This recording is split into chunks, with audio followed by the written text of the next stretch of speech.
Hey, good afternoon, everybody. This is Mike Dalco, the CEO, continuously empowering others. Thank you very much for jumping on this live stream with me. Should be kind of brief, but I put some slides together to be more succinct in my information. I want to share with you what I've been blessed to learn over the last, say, 6 years. And it's very simple information, but it's hidden from the masses. So I entitled this live stream, Are You Broke? Are You Broke? So I would like to ask if you guys would share this out. I think this is going to be very valuable for our networking community. So share this out. Just click that share button. Also, if you find value in some of the information that I put out when the stream is over, it'll also give you an opportunity to subscribe to this Facebook page. Subscribe because I try to only really come on when I've learned something or when there's some really important information that I can share with the community. So by all means, share this out. The other reason to share it out is because I'm going to be promoting entrepreneurialism. And as you share this on your page, those that see this replay will be encouraged to get back with you and get more information on this powerful, powerful wealth building system. So thank you again very much for joining. So let's jump into it. Are you broke? Are you broke? Now, that word broke has some negative connotation to it. A lot of times people say, you broke. I'm not broke. I got a job. You're making good money. But the question is, are you broke? And then I put a sub caption under there that says, it may not be your fault. So let's, for the sake of this conversation, define what broke is. So I believe that being broke is you depending on your paycheck. If your paycheck were to stop, would you be devastated? And if there's anything we learned recently is during the government shutdown last year, I believe it was, things go so fast nowadays, I get it mixed up, but the last government shutdown we had, and the government workers weren't able to get paid. It took them 1 week and they were complaining and crying and just down in the dumps and were out of money after missing one check. After missing one check, they were out of money. I travel all over the world, and this is a commonality in all the world, folks. In all the world, this is a commonality, is people are struggling. I ask this question everywhere I go. I say, how much money are you able to save each week? Or I might say, how much money is the average person able to save each week? And the answers vary, but about 50% of the people that answer that question, they say about $25 a week. A lot of people say zero. And I want you guys to type it in the chat room. How much money do you think the average worker in the world is able to save each week? How much money? $25, $50, $100, $200, $500. How much does the average person save each week? Weekly. How much can they put in savings? And I don't mean savings to go on a cruise or to buy Christmas gifts at the end of the year. I mean save for their retirement, for their future, for the long haul. How much money are people actually able to save? The median income in America is around $50,000 or $60,000. That breaks down to about $950 a week in income, and that's before taxes. Taxes take out about 38 to 40%. So people really bring home about $500 to $600 a week. And if you save 10% of $500, that's $50 a week. So I'm looking at the responses here on Facebook Live, and they're saying zero, zero, zero. And honestly, if we're being kind, we'll say $25 a week. Ephraim says $5 a week. If you're saving $5 a week after working all week, what kind of lifestyle is that? Marcus Cook says 20. Levancy Lawton said zero. Stephanie Pierce, St. Pierre said zero. And it's true. Most people in the world, 90% of people in the world, are not able to save even $25 a week. You see them. Troy Testa, Roz Range, Trina James, $20. Roz and Troy said zero. Lori, Doug Facey said $10. Lori said zero. Most people cannot save a dollar. So if they miss one check, they're done. So I consider being broke is if you can't miss one check, you're done, then you're broke. If you have a job and you can't miss one check, then you're working poor. You're broke. Now, here's I don't want you to be too hard on yourself. Here's the good news. Yes, Jihad Phillips, they save it to spend it. I call it a put and take account. You put it in only to take it back out. But here's where I want to take some pressure off of you. It may not be your fault. It may not be your fault. Right this moment, it may not be your fault. That's my brother Mark Pyers. Let me see what Mark is saying on right here. I work in an industry where the average person earns $100,000 a year, and I conducted a poll 6 months ago with asking 100 of them how long could they be out of work before they couldn't continue to pay their bills, and 100% of them said less than 30 days. Mark Pyers, I actually wish I had you on this live stream with me. I know that's dangerous to have me and you on a stream together, but because of where Mark Pyers is, and he's a professional tax advisor, he honestly gets to see the actual documentation and paperwork of how much people earn versus how much they're able to put away. And it's catastrophic where we are right now financially as a people. And look, this is Jews, Gentiles, Greeks, Protestants, Catholics, Christians, Muslims, Buddhists, atheists, you name it. This is black, white, rich, poor, fat, skinny, tall, short, old, young, you name it. This is Democrat, Republican, Independent, no political leaning, you name it. We're all experiencing the same thing. It's working poor, as Melanie Tynes just said. Yes, it's working poor. They're working. And let me give another word for working. They're dying. They used to call it making a living. You're not making a living, you're dying.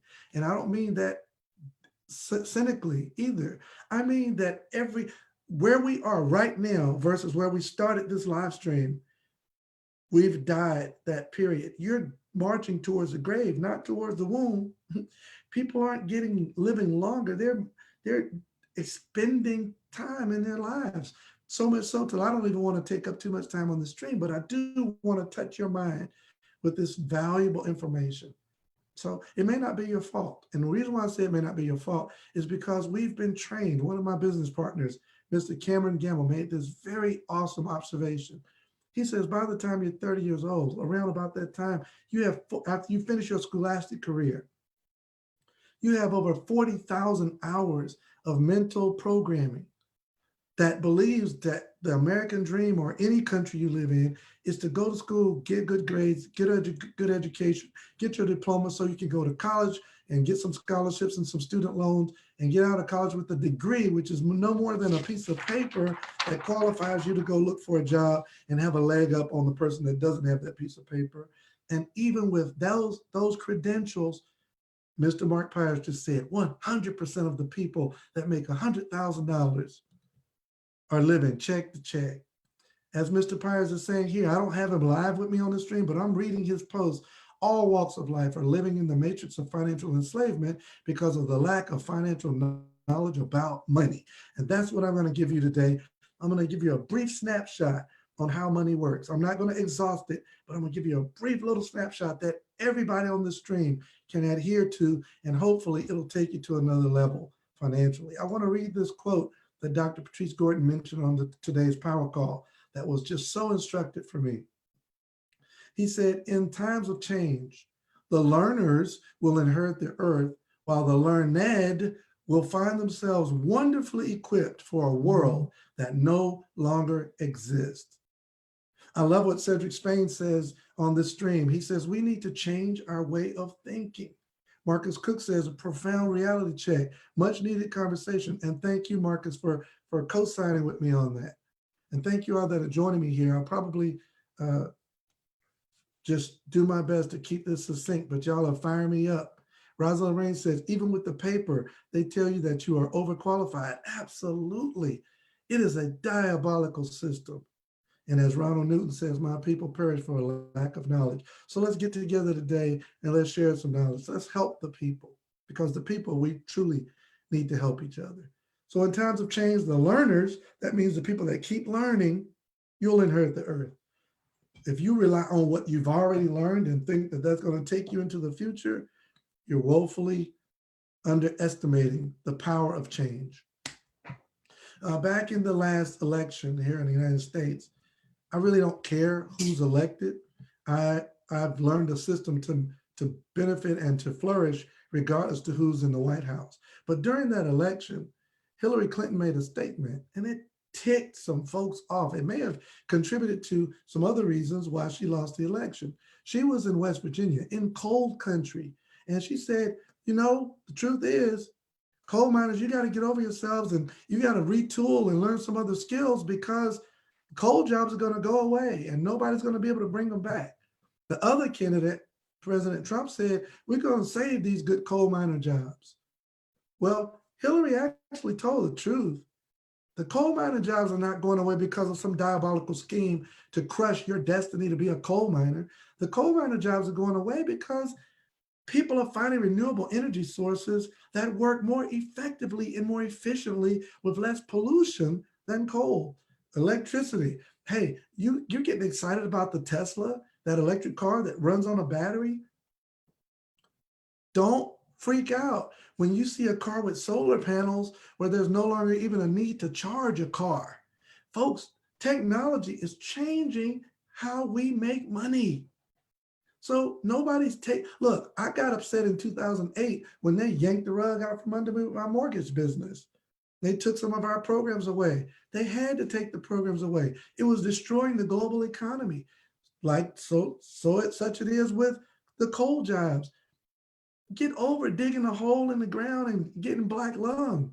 Learn renewable energy. Go start doing solar panels. The world is going to change with or without you.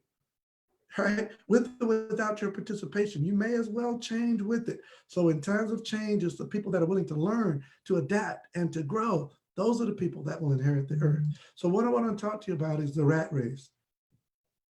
The rat race. Now, this may not be your fault because we've been programmed to believe that this is how money works. So this is what most people do. They get in the rat race. They get on that hamster wheel of poverty. They earn cash just like the wealthy do. However you earn cash, you got to start with cash flow. You know what people say, it takes money to make money? That's true to a degree, but it doesn't have to be your money. You can also make money with someone else's money. We won't have that discussion. That's a more of a Robert Kiyosaki type conversation. But it starts with cash flow. Whether you have a job or whether your parents give you money or however you come into money, you will always be broke if you don't know how to move money. So this is what the poor and middle class do. They get their cash flow just like the wealthy do. And I know you might say, well, the wealthy have more cash flow. Look, this is a gold nugget. The way you process mentally a dollar is the way you'll process $1,000,000. Cash flow will not make you rich. It'll just determine how much stuff you spend. It won't having a little cash flow or a lot of cash flow is not the problem. You just need some cash flow, whether it's asking for money on the street, having a small job, making minimum wage, getting an allowance from your parents, getting an inheritance from your people before your grandparents, or working in your business. However you get cash flow, how you handle cash will determine your wealth. So everybody gets cash flow. The poor and middle class, when they get their cash flow, the first thing they do is they pay their bills. They start paying everybody else. Those people that are on the stream, and I ask, how much do most people save? And they said $0 or $5 or $20. What you're saying is you got that $150 light bill, you paid them. You've got that $200 cell phone bill for your family, you paid them. You've got that $1,000 mortgage, you paid them. You've got that $500 car note and that insurance, you paid them. You get paid, you work all week and you slave and labor for that money. And you get your wages and you pay everybody first. And then the next thing you do is you go shopping. The poor and middle class, they go shopping. They go buy the things that make them feel good and look good. Go shopping. They pay bills, then they go shopping. Then they try to go to church or the synagogue or their mosque and give an offering. They do their charitable part, they give. And then they try to save what's left. They try to save what's left. I'm going to read what Mark Pryor said. He just shared a post on Facebook from 2015 where an ounce of gold was $1,076. Currently, an ounce of gold is $1,505. That's a conservative growth of 9.875% per year over the last 4 years. If all you did was save in an asset, they'll never teach you that in the school system. And that's absolutely right, Mr. Pyers. And I'm gonna actually come back to that point because that's exactly where I'm going with the stream. So this cycle right here, ladies and gentlemen, this cycle is where most of us, 95% of us have been. 95% of people in the world work a job, and 95% of people in the world are on this rat race. There's actually a game called Cash Flow by Robert Kiyosaki, and it's called the rat race. And this is what people do. That's their little internal circle, and you'll spin the dice, and you'll roll, and you'll keep doing these numbers until you die. That's the rat race. You'll get cash, pay bills, go shopping, try to give something to your church, mosque, or synagogue. Then you try to save what's left, and you need more cash. So you go back to work, and you do it again and again and again and again and again until you die. And guess what? Over your 40-year work career, your kids were watching you. And so you transferred that mindset to your children and your children's children.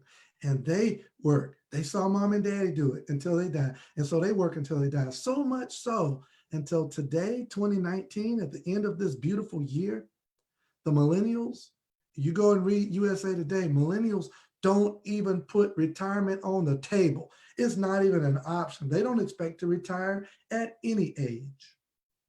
We're teaching generations to perpetuate this rat race. Well, what do the wealthy do? There's a wealth system. The wealthy get cash flow just like the poor and middle class, but they treat their money different. They treat their money different. If you want to get out of the rat race, you've got to, and I like what Patricia Stubbs is saying. You can say that again. I'm going to be off this rat race soon, God's will. Patricia, let me use you here. Let me use you here. Don't even say God's will. And I love you. You know, you're my sister. I love you. Take God's will out. Post what you said again without saying God's will. Don't say God's will. Just post it again. Post that exact same thing again. Say, I'm going to be off this rat race soon. Say that. As a matter of fact, you're going to be off of it by the time I finish this stream because I'm going to arm your mind. And when your mind is free, the rest will follow. So don't even say God's will. Don't say God's will because God is one with you. He that is joined unto the Lord is one spirit. God is a spirit. And they that worship him must worship in spirit and truth. When you're one with God, you're one spirit.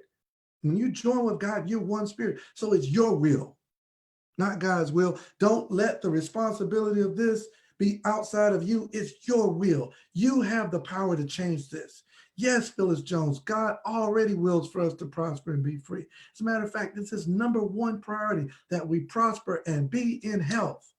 As our soul, our mind, our suke, our thinker, as our thinker, our mind, our spirit, our soul, as we root ourselves in knowledge, as our thinker prospers, our health and our body will prosper. Our wealth and our health will prosper.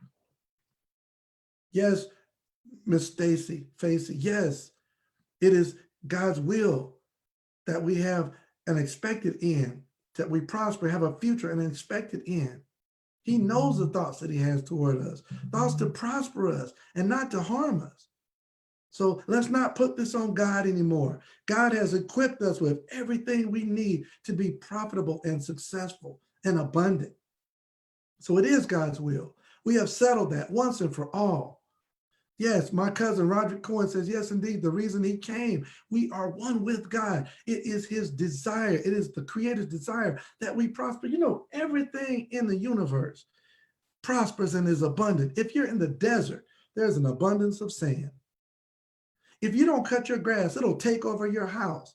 The universe is designed to be abundant.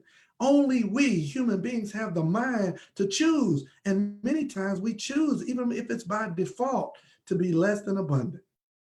We have the power to get wealth, like Keisha McKnight just said. And Alexandria Alvarez, I expect to be off this rat race, knowing God has this for me already. There you go. So let's talk about what the wealthy do. Let me give you their game plan. Same 5 boxes. They get cash, or the wealthy get cash. And then the wealthy give first. Why? In the game cash flow, it's understood that when you land on charity, the next time you spend, you get double spend. You get 2 dice. You get to spend 2 dice. You get to jump ahead double. And so the wealthy are very generous. They have a giving plan. The wealthy have a giving plan. The wealthy don't all willy-nilly just give on impulse. They have a giving plan. They have a giving budget. The wealthy literally set aside 10% or more for the purpose of giving. I know sometimes my wife and I, we go to dinner and even we know we won't eat the leftovers. We know we won't, but we still try to get a box up our food, and we try not to put ketchup all over everything. We try to box it up neat because we know that when we walk out, somebody's going to be on the street begging. And rather than give them cash, we'll give them food, right? The wealthy prepare to give. They'll set aside some money, 10% or more of their income. So if they make $2,000 this week, they'll set aside $200 to either give to their church or wherever the Spirit of God moves them to give. They'll give. And when they give out of their budget, they'll stop. They'll stop giving. Not because they're stingy, but because they know in order to build wealth, you've got to be strategic in what you do with your cash flow. You can't just all willy-nilly just give and give and give and give, because if you give and give and give and give, you being the wealthy one will give, and then those that you give to will take the cash, and they don't have a wealthy mindset, so they'll spend the cash, and you've given out all your cash, and now everybody's broke. Now who they're going to rely on? So set up a giving plan. Don't just give. Set up a giving plan. When you, ladies and gentlemen, when you give to your church and they ask for an additional offering, don't feel guilty that you don't dig deep and give another $50. Hey, whoever that pastor or that leader of that mosque or synagogue is, that's their problem. They feel called to doing what they're doing. Don't you feel guilty that you can't dig deeper and give more? You planned your giving. They need to plan their building fund around what's coming in. Don't let them put what they feel God has called them to do on you. You set up a giving plan. You know, even the scripture says, let every man give as he or she has purposed in their heart. So let them give, not grudgingly nor of necessity, for God loves a cheerful giver. He didn't say tither either. He said giver. So you give what you purpose. You got to be purposeful in how you handle your cash. All right. So the wealthy get cash flow and they structure their charity, their giving. And then the next thing they do, ladies and gentlemen, is what the poor middle class don't do, is they save first. They don't save what's left after spending. They spend what's left after saving. They don't save what's left after spending. They spend what's left after saving. As a matter of fact, spending is not even on the wealthy people's game plan, right? They spend their disposable income. All right, now stay with me, because I know that can be frustrating, but you got to save first. And then people say, I know they say it. They say, well, I can't afford to save. Well, that's because you don't save first. If you saved first, you could afford to save because you would make somebody else be last. Well, you say, well, then my lights might get cut off. My cell phone might get cut off. My cable might get cut off. Well, you know what? Pay yourself before you pay that cable, and let cable get cut off, because when you pay yourself first, the universe sees that you're worthy of the blessing and more will be given. To him that that has, more is given. To him that's not, it shall be taken. When you don't understand how to handle money, your money is siphoned away. Once you learn how to handle money, more opportunity, more wealth, more abundance comes to the person that knows how to handle the money. Okay? I know that's hard. I know it's hard to say you should be saving when you don't have enough money to save. You don't have enough money to save because you're not saving. I know that seems antithetical, but it's the truth. When you learn how to handle money, money will be attracted to you. If you don't know how to handle money, money will be, be repelled from you. It'll run from you. Paying yourself first is flip. It's like turning on a light switch. If you walk in a dark room and you turn on a light switch, lights come on. Well, that's paying yourself first. When you walk into an impoverished situation and you pay yourself first, you turn on that switch of abundance. You got to start paying yourself before you pay anyone else. You got to discipline yourself to put $50 away and don't go grab it because you got to pay the phone bill. Let that phone get turned off, or go get you a Metro and pay $40 a month for unlimited. And do your best until that wealth starts to be attracted to you, and you can do better. And let me share one more thing on this charity and this savings thing. There's this guilt that comes upon us when we begin to make our way, claw our way out of that poverty cycle, and you start to gain more abundance for yourself. Be careful of your friends and loved ones that will siphon off your abundance. You have to still know when to say no, even to the people you love the most.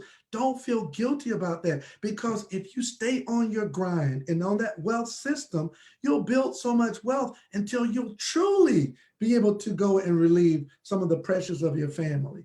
But when you're building, that's not the time to give everything away. You'll never have anything, and you being the Joseph or Josephine of your family, you'll destroy your wealth, and then all of y'all are struggling. Be judicious in your giving, all right? And then save appreciating assets. Folks, you can't save paper. Paper won't save. Paper won't save. Back to what Mark Pyers said earlier. $100,000 in 1971, what it took you $16,000 to buy in 1971, today it takes you $100,000 to buy it. That's the cost of living. That's called inflation. If you're saving paper, you're just safely losing your wealth. It's being siphoned off 3% a year by the Federal Reserve, by the global elite, the people that print the paper. It's not a savings instrument. That's why the bank is at least semi-right when they say put your cash in a money market or CD or IRA or Roth, because at least it has some interest bearing.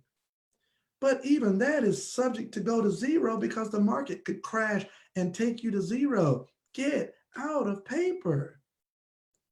Fiat currency, the dollars in our pocket, these dollars, they don't save.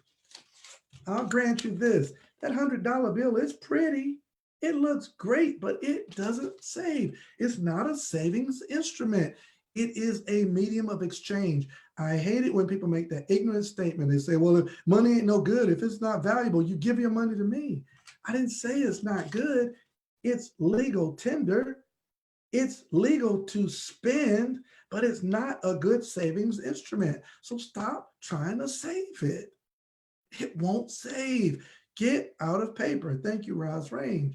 So exchange the paper for an appreciating asset. And the best appreciating asset for the average individual is gold. Yes, you can save diamonds. Yes, you can save oil and silver and land. They store your wealth. But in many cases, people don't have as good of access to oil. And oil is a consumable. It's not a redeemable asset. It's consumable. It can be used up. So diamonds are forever, gold, silver, these are precious metals and precious gems, and they're indestructible. Now, you break a diamond, you can break a diamond and you destroy the wealth. But if you melt gold and silver to absolute liquid, it has the same value as a liquid or as a powder as it does as a solid bar.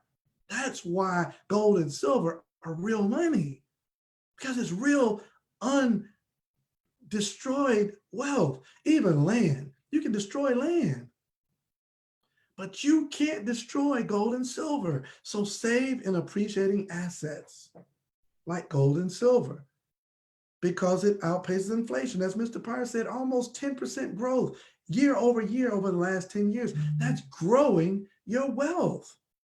And then, ladies and gentlemen, make smart investments. And I know I'm just like everybody else. I was terrified of investing.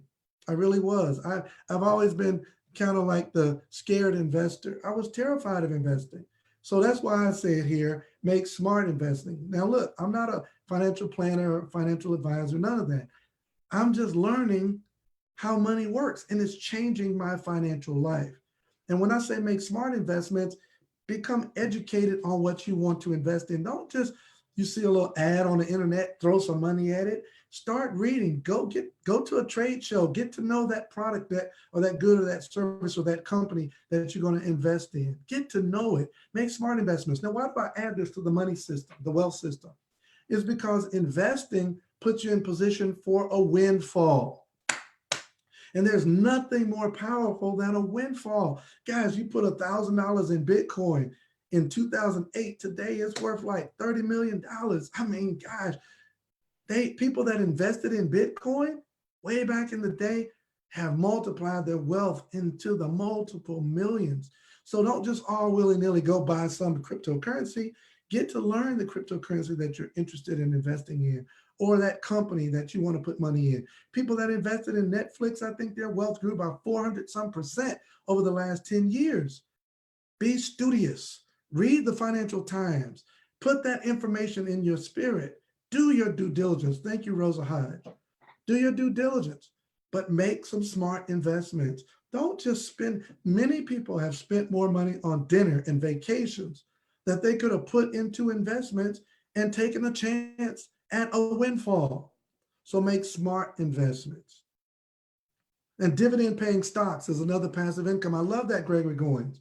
Find things that have dividends, that pay out dividends. And then, well, let me read this by Mark Pires. Just think about this. Why is it that someone that earns $100,000 a year and a person that earns $60,000 a year both can't afford to be out of work for more than a month without facing homelessness? I love that. And that's because they both learned the same lesson about how to manage money and spend it. That's the key. See, money is not the answer. I need more money. No, you don't. You need more education on how to handle the money you have. I need to talk about Mark, me and you gonna have to do a joint stream, brother. This is kind of too much for me. It's a little, my shoulder's starting to ache. I'm holding stress right now because this information's got to get out to the masses. Please share this video out. Guys, this is not about me. This is about, I've learned some things from some billionaires and multimillionaires, and I'm just trying to share it with whoever will listen. Yeah, $1,000 in Bitcoin 2008 is billions now. Thank you, Andre, for correcting me. That's exactly right. All right, now make smart investments. And then finally, this is the one that people don't want to do. Incorporate the efforts of others. Ladies and gentlemen, when you make the very ignorant, I don't mean it as an insult, I mean ignorant as unlearned. When you make the very ignorant statement, I don't like that networking stuff. Well, okay, you don't like the networking stuff, but you got to like the incorporation stuff, incorporating the efforts of other people. If you don't find a way to make money while you sleep, you work until you die. And the only way to make money while you sleep is you've either got to have a system that's making money for you without your effort, like a pinball machine or an ATM that you're taking fees where people use your machine or they use some service that you've put out in the marketplace. Warren Buffett made his money by making pinball machines, just putting them in places and people putting those quarters in there. He was making money every time they dropped a quarter. And he wasn't there running the machine. He just plugged the machine up and start making residual income. That was a system. And then he went from there to real estate. And that's a system. And you have to have people working with you or for you in order to generate residual income. And the other part is incorporating efforts of others. I probably need to add this to that box. in a system that creates a business model where you get the tax advantages of owning a business. So to incorporate the efforts of others means owning a business. And when you own a business, you get the big three: residual income, outpace inflation, because you can't outpace inflation with the linear income, and overcoming taxation. The biggest three expenses you'll ever have is inflation, taxation, and needing residual income. You got to have residual income. You got to overcome taxation, and you got to overcome inflation. And this is the wealth system: moving your cash, giving first, saving first, making smart investments, incorporating the efforts of others, which spins off more cash, which now you got more cash that you can give more. Listen, guys, when you make $1,000 this week and your giving is 100, and you follow this wealth cycle and incorporate the efforts of others in some sort of plan that makes more cash flow, next week you make 2,000, your giving increased to 200 without the preacher asking for more money from you. You're able to give to your family more without them asking for more. Your allowance to your children increases if you continue this wealth cycle. Oh man, that's good. It becomes an automatic system of increase. Ladies and gentlemen, you've got to get out of the poverty cycle. Let me go back to that poverty cycle and show you the conclusion of the poverty cycle, the rat race. You got to get out of this rat race system where you earn cash, pay bills, go shopping, try to give, and then try to save. You're in the trying system. You got to get in this wealth system where you get cash, set a giving system, save appreciating assets, make smart investments to position you for a windfall, and then incorporate the efforts of others in a system that spins off more cash, that you can give more, that you can save more assets, make bigger smart investments, incorporate more people that gives you more money, and you're getting richer and richer. Guys, if you do this, you will absolutely get rich. It's impossible to not get rich in this system, just like it's impossible to get rich in this one. It's impossible to build wealth with this system, and it's impossible to stay broke with this one. They're both just laws. The rat race is a law. The wealth system is a law. You just got to move money different. That's all it is. You got to move your money different. And ladies and gentlemen, what if the only thing that can be better than this, the only thing that can be better than this wealth system is to have a complete money system. In other words, to have this wealth system all in one place. Instead of, getting a money market and a CD and going over to this investment firm to Dean Whittier or to, H&R or whatever the financial companies are. Those names escape me for a moment. But rather than going into those different financial sectors and getting different investments here and there, what if you had one place where you could do it all? Well, let's talk about that one place where you get your cash flow and you move that cash into charity, right? You can move your cash into charity, and then you save Karatbars Gold, all in Karatbars. Your appreciating asset is Karatbars Gold. And it's in a system where you can refer others and earn commissions. And then your smart investments are in Karatbars, like acquiring gold and gold-linked crypto and stocks through our Karatbars system, and take advantage of all the innovations that Karatbars has to offer, right? And then incorporate the efforts of others by building a Karatbars network of people who save gold, get smart investments in crypto and investments linked to gold. And they build a network which increases your network, which gives you more cash flow, which you can give more and save more and acquire more and build more. And it just continues.